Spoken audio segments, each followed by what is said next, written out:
দেখো বন্ধুরা আমাদের অবস্থা কি।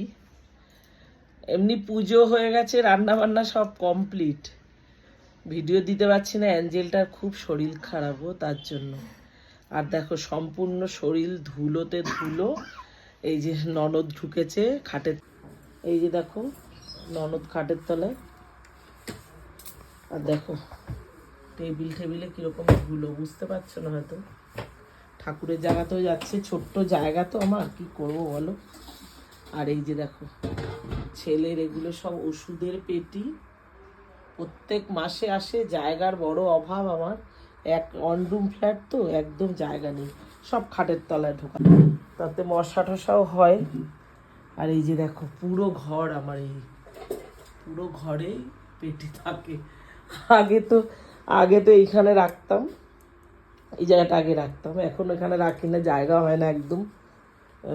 তার জন্য রান্না বান্না অত কিছু নেই, কালকে আসলে রান্না করেছি সব আছে, তার জন্য না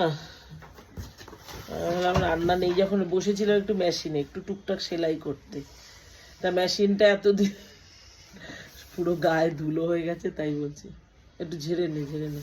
তো মেশিনটা এতদিনে কোনো কাজ করতে পারিনি মেশিনে, জানো তো। আসলে আমি মেশিন আগে অনেক কাজ করতাম, তা আমার অপারেশন হওয়ার পরে আর কাজ করি না। আমি ব্লাউজ চুড়িদার টুড়িদার সবই বানাতে পারি, সবই করতাম আগে, অর্ডার নিয়েও করতাম।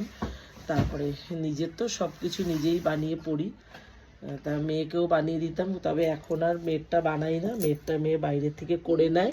আমি এখন সেলাই আসল করি না তো। তা মেশিনের টেবিলটা একদম ভেঙে গেছিল, মেশিন আমার বাইরে একদম ছাদের ইসেতে থাকে, তাই জন্য মেশিনের টেবিলটা চেঞ্জ করা হয়েছে। তা আজকে ভেবেছিলাম একটু টুকটাক কাজ করবো, একটা তোষকের ওয়ারটা সেলাই করব, আমার একটা কুর্তি ফিটিংস করব, এসব নিয়ে বসেছি। সব নিজে রান্না বান্না নেই যখন বসেছি, ব্যাস করে দিয়ে গেছে। ওই ফিতেটা লাগিয়েছে এমনভাবে, ফিতেটা মানে আমার একটা কুর্তি ফিটিংস করতে না করতেই ফিতে পুরো খুলে গেছে। আমি আবার ওই ফিতে ঠিক করে করতে পারি না। যেই দাদা করে দিয়ে যায় আমাদের, সে বলেছে যে কদিন তুমি সেলাই করো, তারপরে যদি অসুবিধা হয় আমাকে বলে। তা আমার তো খুব ঠান্ডা লেগেছিল, শরীর খারাপের জন্য করতে পারিনি। আজকেই কাজ বাজ কম বলে বললাম ঠিক আছে আজকে তাহলে বসি। তা একটা কাজ করতে করতেই এই অবস্থা হয়েছে, তার করতে পারলাম না। তারপরে দাদাকে ফোন করলাম, কালকে উনি আসবেন, কালকে তারপরে দেখা যাবে।